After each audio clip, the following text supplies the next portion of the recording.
Et on continue, ça y est, vous êtes rodés, hein. C'est une semaine avec les montages de kits, c'est clair.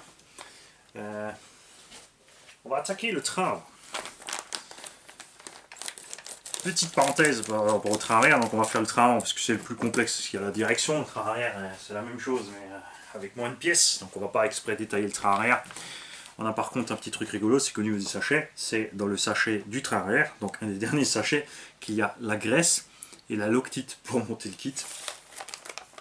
Donc on a vraiment des choses étranges au niveau du rangement avec ce dessin. On va commencer par le cardan. Comme ça c'est fait.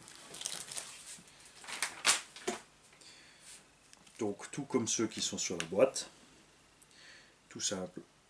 Tu prends cette pièce, tu mets le cylindre à l'intérieur. Tu prends la pièce qui va de l'autre côté. Tu glisses ton axe toujours en faisant bien attention, on me dit, à ce que le méplat soit face à l'ouverture du filetage. Parce que si tu n'es pas comme il faut dessus, le BTR prend pas comme il faut, la pièce peut bouger, tourner, ça va se desserrer et tu vas perdre ta transmission. Si il veut bien coopérer. Faut pas leur motiver. Hein. Si, ça y est.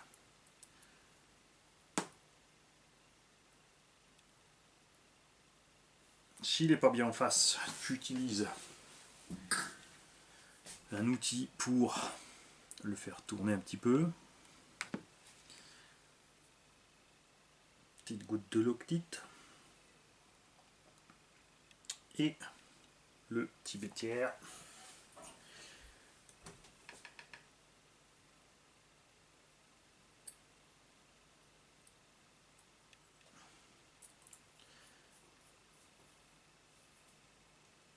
Voilà. On va tout de suite mettre aussi une petite goutte de loctite ici. Le cardan. La vis pour verrouiller le tube.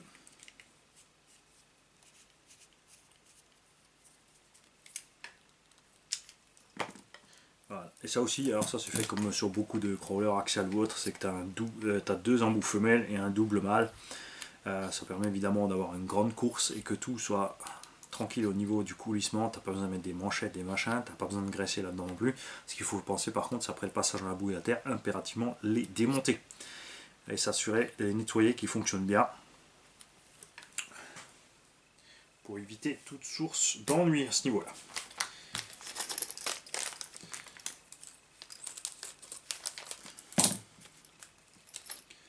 Tu fais gaffe parce qu'il y a encore évidemment la goupille pour le monter. À l'avant, on a en plus de l'arrière évidemment les biellettes pour la direction. Ça tombe bien parce que je n'avais pas montré le montage des autres biellettes. Alors eux ils préconisent de mettre un petit coup de loctite là-dessus. Moi je le fais pas en général parce que j'en serré suffisamment fort la pièce.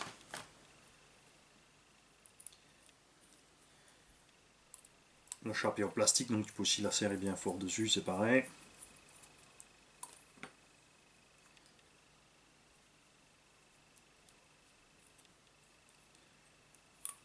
Hop. On va revenir sur la bonne page aussi.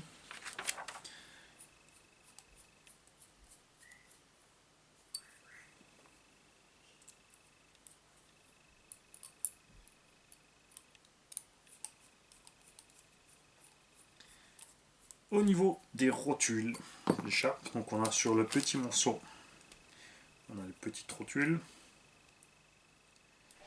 normal. Et sur la grande, il faudra mettre les rotules coudées, il ne faudra pas se tromper de sens. C'est pas des filetages à pas inversé, c'est pas réglable.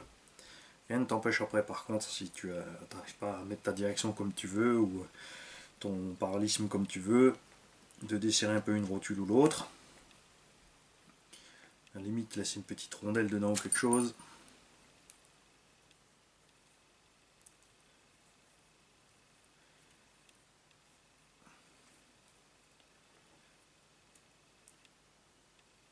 Au niveau des chapes, tu en as une qui est différente ici, qui va en côté roue.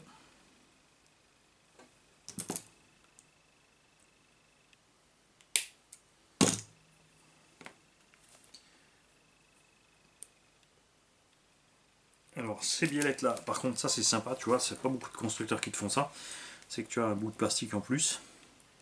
On a vraiment un gros angle là-dessus, mais on a de quoi maintenir l'angle.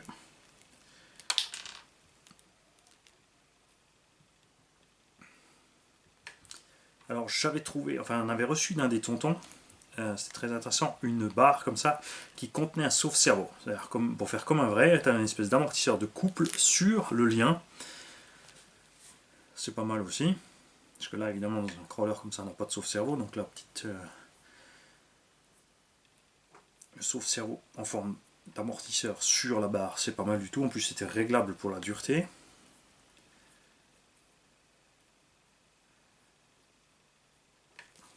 Voilà, on a deux rotules standards.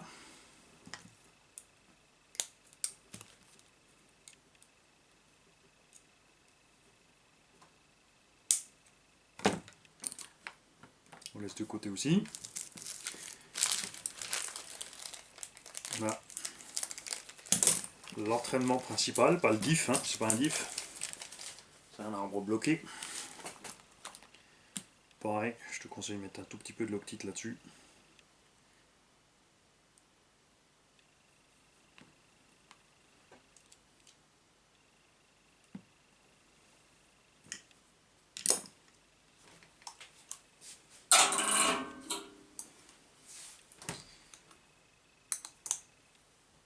Alors, ils ont vraiment rien prévu au niveau diff ou quoi que ce soit du genre.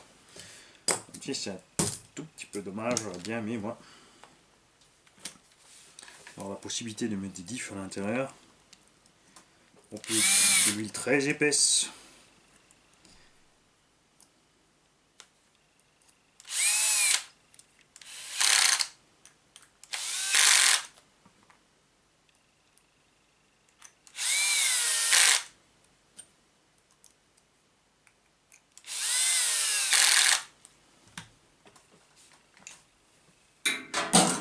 Là tu serres fort.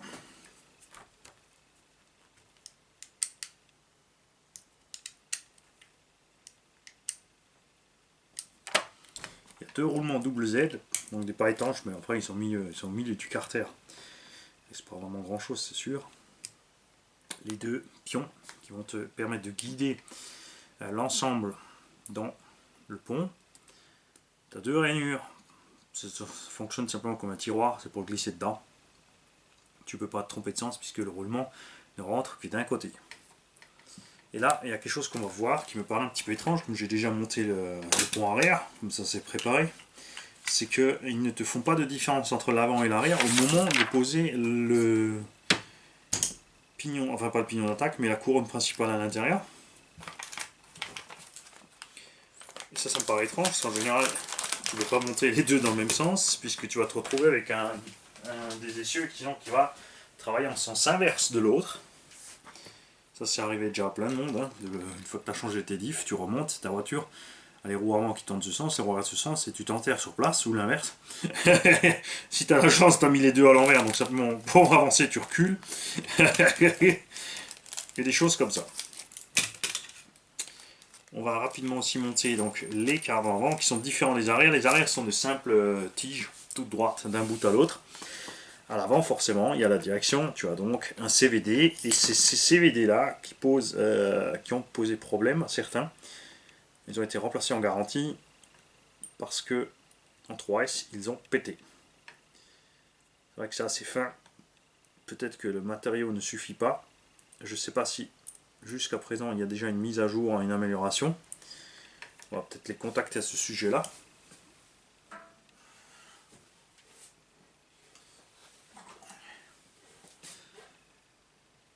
Après, comme je dis, c'est normal, en 3S, t'as pas trop le choix. Enfin, comme il n'y a pas de diff débloquable, évidemment, tu es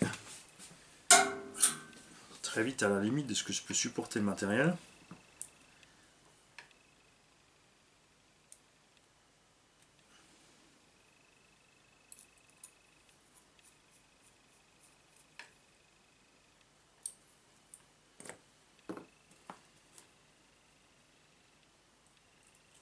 Donc, je répète, hein, tu me le montes, tu ne mets pas. Quand tu as un BTR comme ça qui maintient l'axe. Tu mets pas la graisse d'abord, tu mets d'abord la loctite. L'idéal c'est évidemment de bien laisser sécher la loctite avant de mettre un coup d'huile ou de quoi que ce soit là-dedans. Problème évidemment, souvent quand tu montes un kit, t'as pas envie d'attendre. C'est normal, on n'en voudra à personne.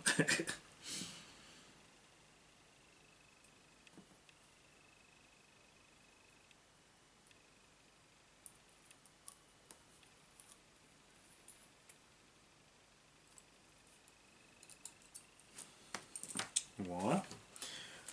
Les dents sont légèrement hélicoïdales. Elles sont quand même assez fines, mais ça va.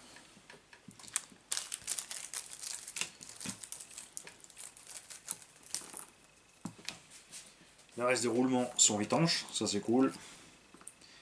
Ok. Ça y est, voilà. Mani, il a plus de travers.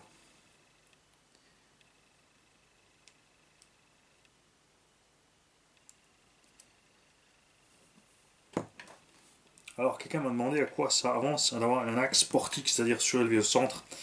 Pas pour moyeu, c'est tout simplement ça augmente ta garde au sol de face. Le problème des ponts, c'est toujours que le pont au milieu est bas au centre, et c'est là qu'il va aller frotter en dévers. Et quand tu as un portique, tu as surélevé ça. En plus, tu as une crémaillère à l'intérieur de tes moyeux qui démultiplie encore une fois, et cette démultiplication aussi est très souvent extrêmement solide. Il y a un roulement plus gros à l'intérieur.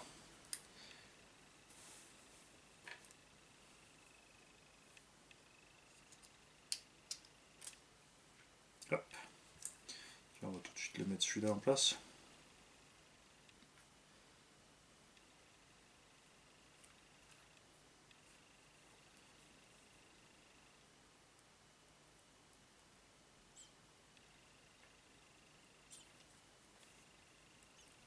Je vais le faire à côté, je me suis fait piéger dans la vidéo d'avant. T'as piqué comme un bourrin, il n'y a rien qui vient tout d'un coup. T'en as partout.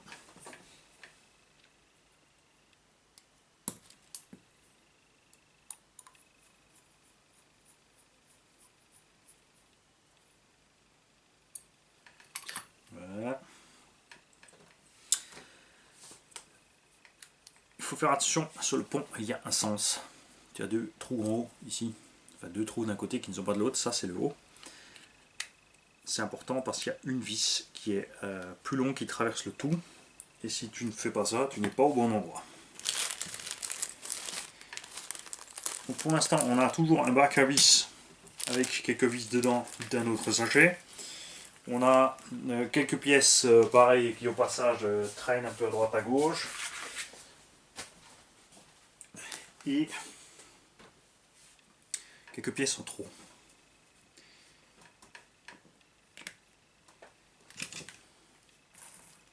Alors là c'est du 3 par 8.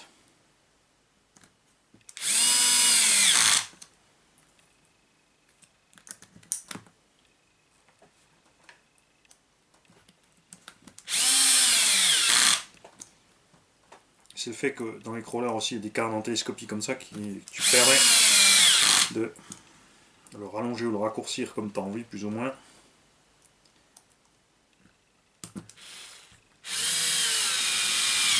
Faut que j'avance, faut que je travaille là, sinon tu vois rien. C'est mieux là, non?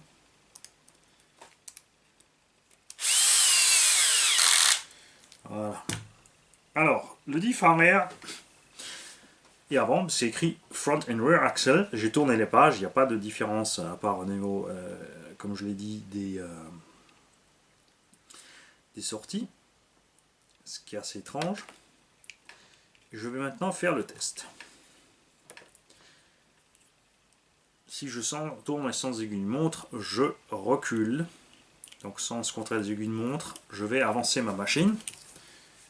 Et le pont arrière qui est là fini. Donc ça c'est la différence entre le pont avant et arrière. Le pont arrière a juste les bras droits. L'avant, on voit ici une pièce articulée. Regarde.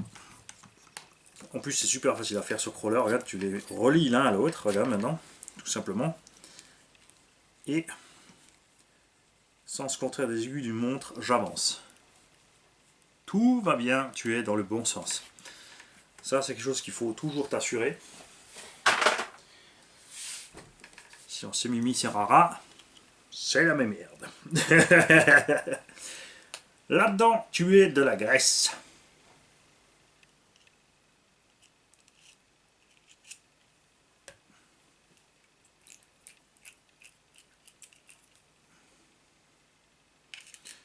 T'as pas besoin de faire gaffe puisque plus le pont est lourd, mieux c'est. Donc c'est pas grave si t'en as trop. De toute façon, à l'utilisation, elle va se promener partout. Ça c'est certain. On va mettre le quartier avant tout de suite.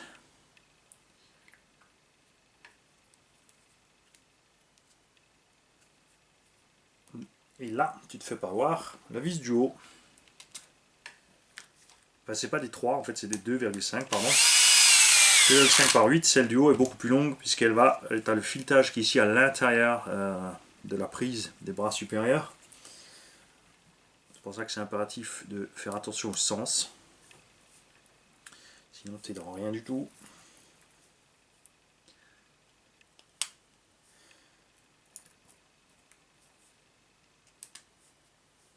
Et là, vous pouvez évidemment me gronder puisque j'ai serré la vis alors que je n'ai pas fait prendre toutes les autres. Ça, c'est pas bien.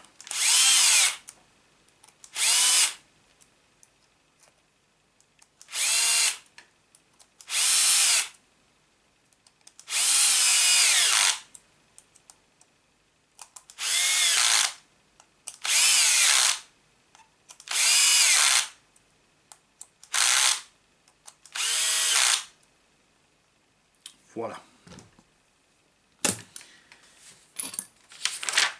Suite cardan, donc c'est ce qu'on vient de monter. Suite de ça, les porte-fusées, porte-fusée. Quand la porte-fusée est maintenue par une pièce, on peut aussi encore l'appeler chape, mais on peut aussi appeler ça un moyeu, tout simplement, et la pièce qui va porter ça, le porte-moyeu, ce qui est donc cette pièce ici dans ce cas-là.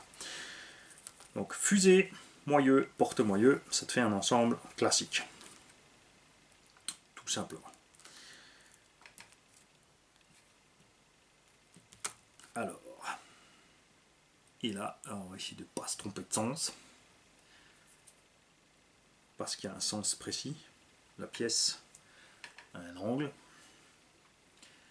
Ouais, les dessins, c'est pas toujours top. On aurait, ce serait bien d'avoir quelques vues un peu différentes de la chose.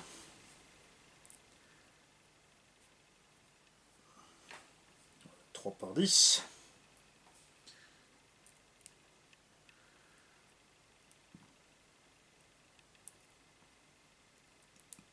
Non, non, non, non. C'est pas les bonnes, si. 36 210. C'est donc pas du 3.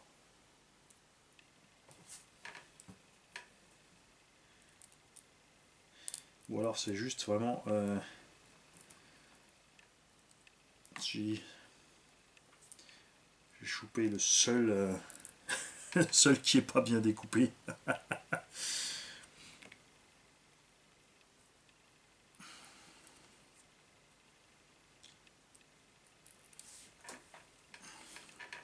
Ça aussi, en fait, il te montre qu'un seul côté mais pas l'autre.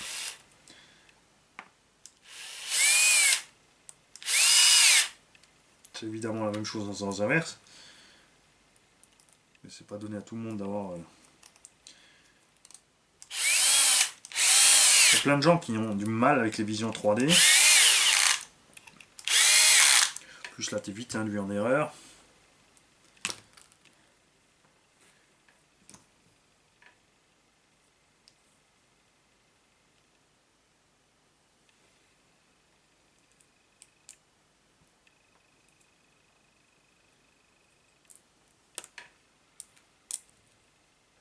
Alors les vis c'est du 2,6 par 10. C'est même pas du 2,5, c'est pas du 3, c'est du 2,6. Alors faites gaffe avec quand vous voulez changer les vis par de l'inox ou quoi que ce soit, vous ne trouverez pas tout ce dont vous avez besoin pour cette machine.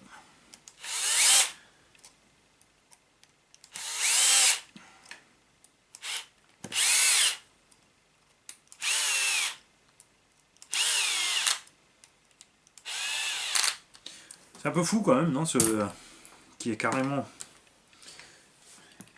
des plaques alu là-dessus. Ensuite, moi ce que je fais quand j'ai des ponts comme ça, c'est que là, avant de mettre le roulement, j'ai mis une bonne dose de graisse. Comme ça, s'il y a de l'eau qui arrive jusqu'à ce roulement, elle va forcément avoir du mal pour continuer son chemin.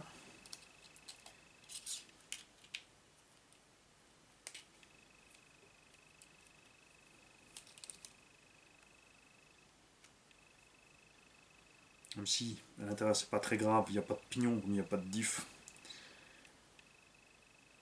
Enfin, il n'y a pas de petit pignon, il y a juste une couronne et un pignon d'attaque, mais le roulement dedans, je vous rappelle, n'est pas étanche. Donc je préfère faire ça.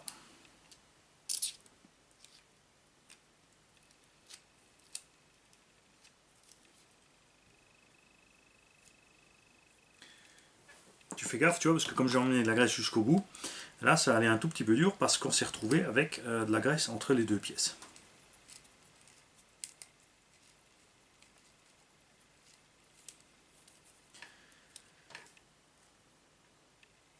Et il faut carrément passer le cardan après. Donc toi tu vas rester là. Je pensais pour passer le cardan par la tête, mais non. Non, non, non. Tu dois d'abord mettre le bras de pont. Donc, le porte-moyeu. Ça, c'est la fixation pour la suspension. Donc ça va vers le haut. On check avec l'angle. On est bon. Comme c'est cranté là-dessus, tu vois, tu as des petits crans. Tu peux, selon les angles de suspension que tu vas prendre, tourner ces porte-moyeux de façon à ce que ta suspension soit dans l'angle adéquat à ce que tu veux faire au niveau de tes réglages.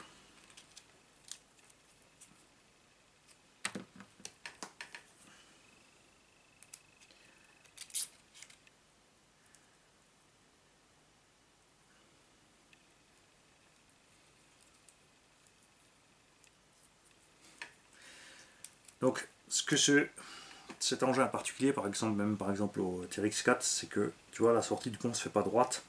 On est déjà en angle sur la sortie, donc les cardans sont vraiment hors du chemin ensuite quand tu vas faire du franchissement.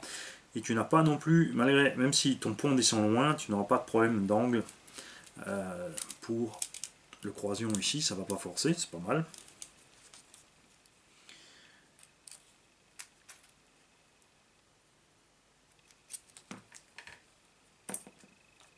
Alors,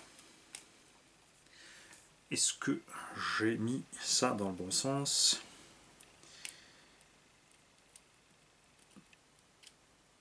On a bien l'air que non.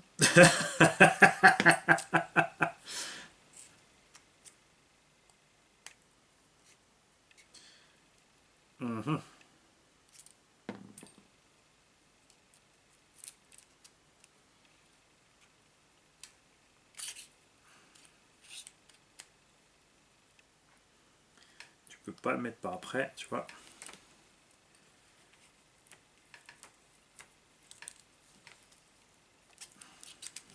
Et là, il faut trouver.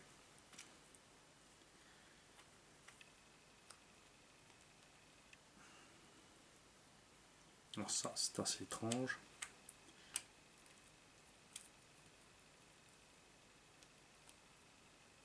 Ok. Avant de mettre ça dessus, tu vois là c'est un peu ric-rac pour le mettre, hein, ça rentre un peu... On va essayer de l'autre côté, on va essayer autrement. On va, dire comme on va essayer comme ils ont mis dans la notice. Donc ce qu'ils te disent, c'est de mettre, tu sais pas pourquoi, de la loctite sur ces rondelles qui sont là sur le pont. Peut-être justement pour les coller dedans en place. Donc après, tu peux les coller aussi avec de la graisse, c'est pas un problème.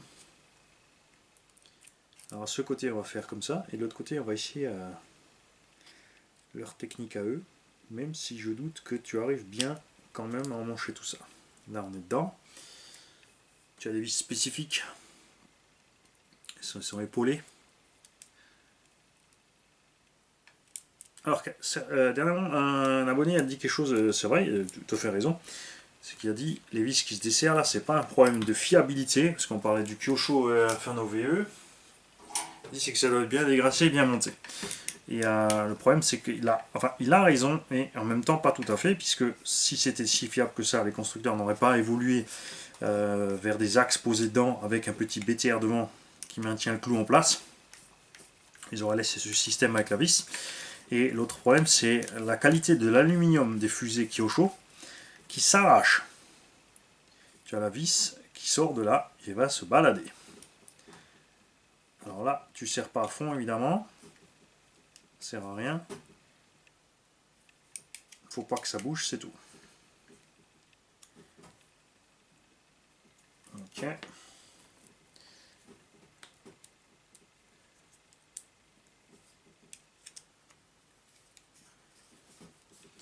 Alors globalement la notice c'est pas, vraiment, elle est pas mauvaise mais elle est pas super. Hein. On a vraiment des choses un peu étranges.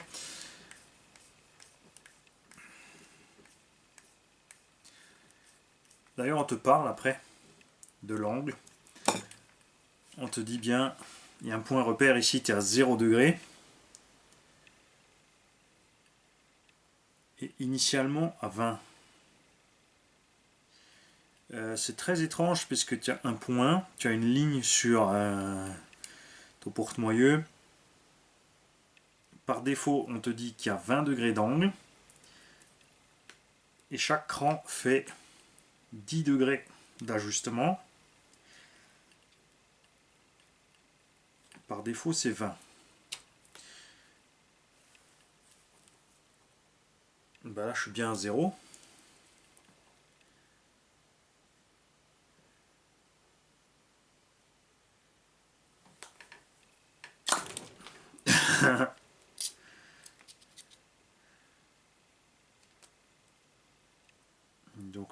Donc on a 0,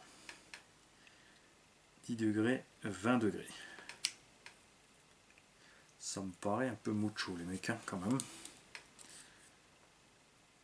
Ça me paraît mucho.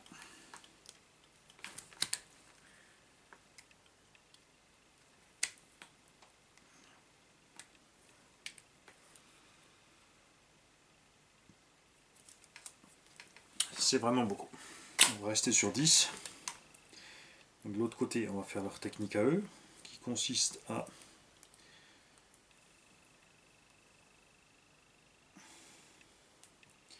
assembler ça d'abord et ensuite le mettre sur la transmission. Ça revient au même. Ça revient au même. De toute façon, tu es obligé de passer par le fait de le clipser un petit peu en travers.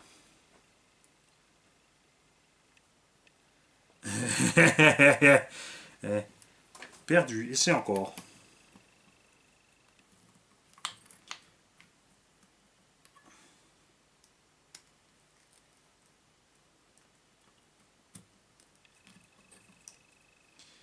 Voilà.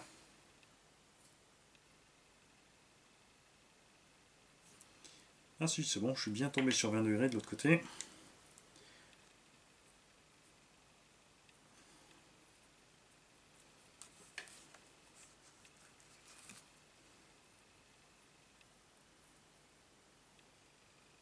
Ah oui, non, non, regarde.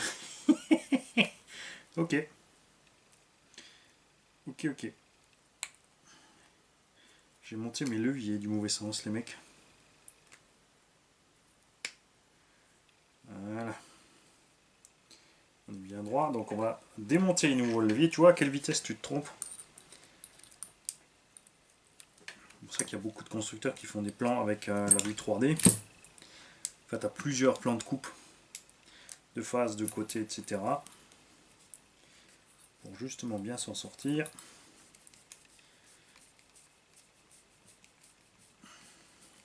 Parce qu'ils n'ont pas mis de petits repères gauche-droit, ils te montrent qu'un côté à faire.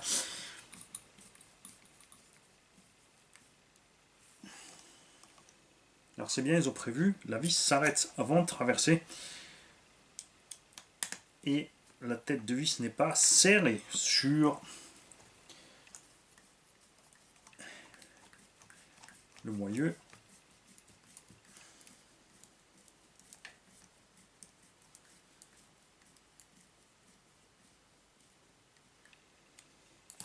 Et de toute façon, Mani, il a tout fait faux, puisque ils te le mettent par devant, mais on n'est pas sur un buggy 1.8, Mani. Qu'est-ce que tu fais? La direction en crawler est située à l'avant.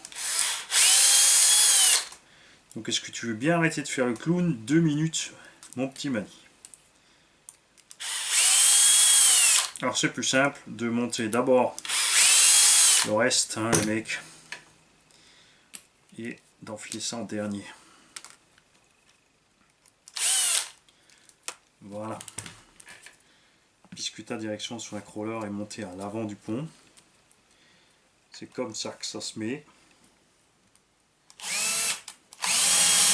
Tu vois les salles d'habitude, tu dois monter des buggy, truggy et autres.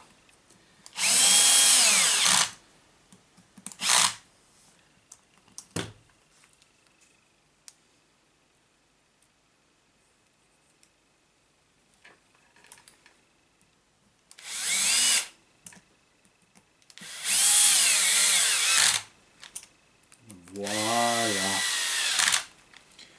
C'est-il pas mieux là? Sauf que double bullet. On va clairement avoir un problème dans l'angle, mon petit Mani. Qu'est-ce que tu nous as bidouillé, mon petit Mani?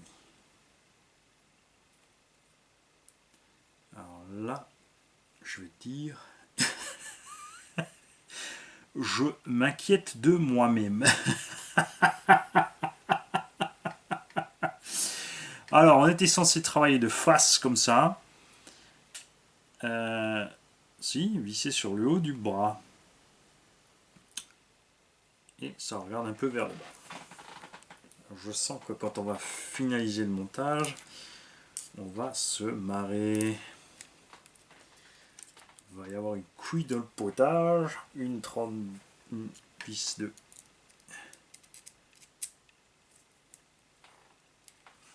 par 14. C'est du 14 ça? Ah bah oui.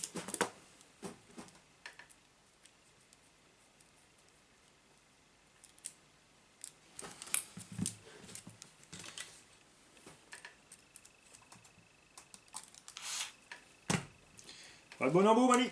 Pas le bon mot.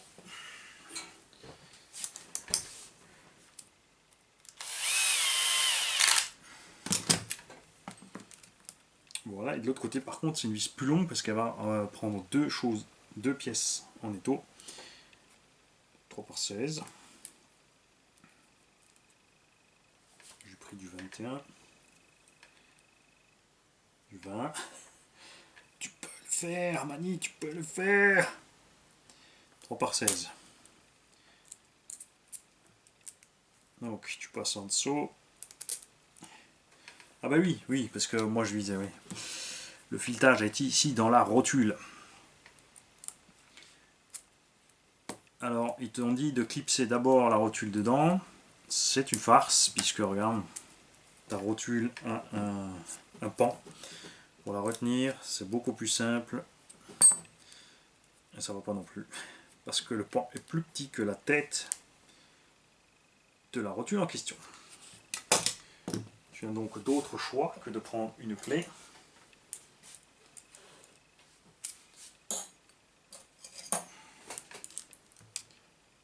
Je vais y arriver, je vais y arriver. Ouh, je sens que le montage va traîner cet après-midi.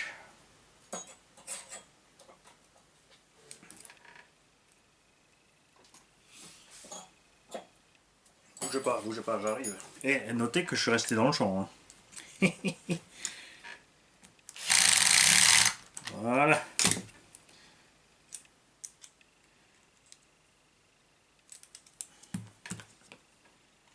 Donc, comme je serrer un petit peu plus là.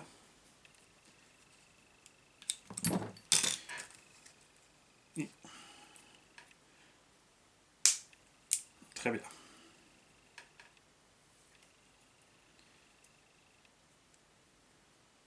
Bon, ça a l'air pas mal tout ça.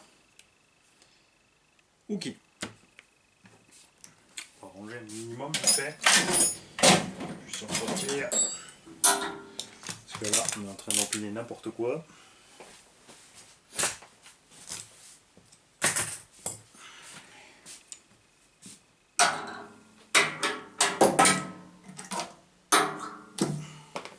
Ok. Très bien. On a réussi à s'en sortir avec cette histoire. Maintenant, il faut mettre les deux pièces qui vont te permettre de relier les bras de pont. Elles sont symétriques, gauche-droite, au-dessus-dessous, il n'y a pas de sens, tu peux pas te tromper. Oui, c'est toujours ce que je dis avant de redémonter, je sais. Alors, il nous reste encore un paquet de vis pour ce train avant, dis donc. Alors, 22.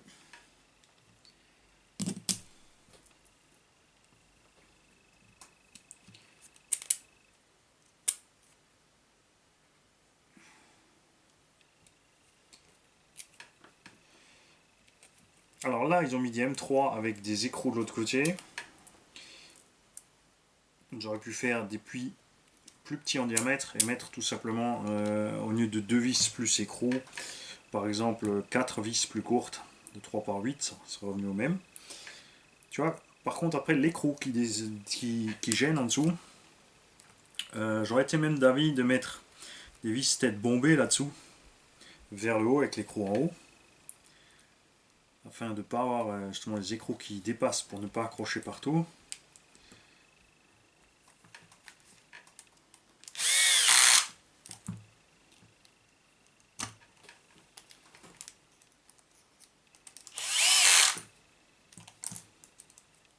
Hors champ, Mani, hors champ.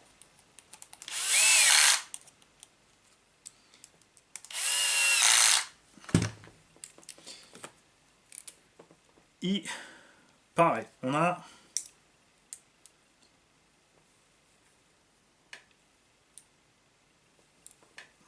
quatre vis à passer par là,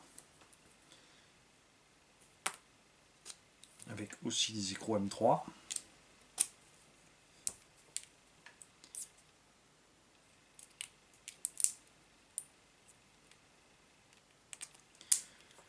Alors la question est évidemment au niveau des options, chez Axial, il y a tout ce qu'il faut.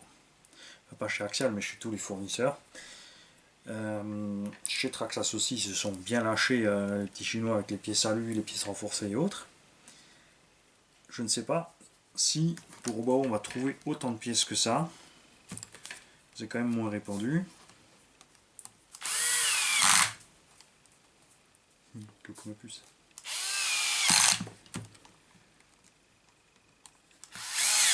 Tu vas encore me faire des bêtises. Mais je les ai déjà fait avant que t'arrives.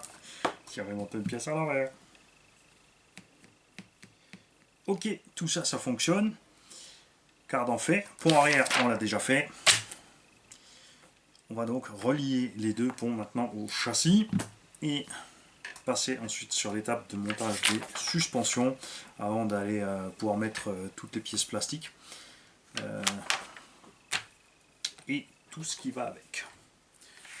Je vous dis à plus tard les mecs, parce qu'il y a quelqu'un qui est en train de faire le schtroumpf avec ma notice.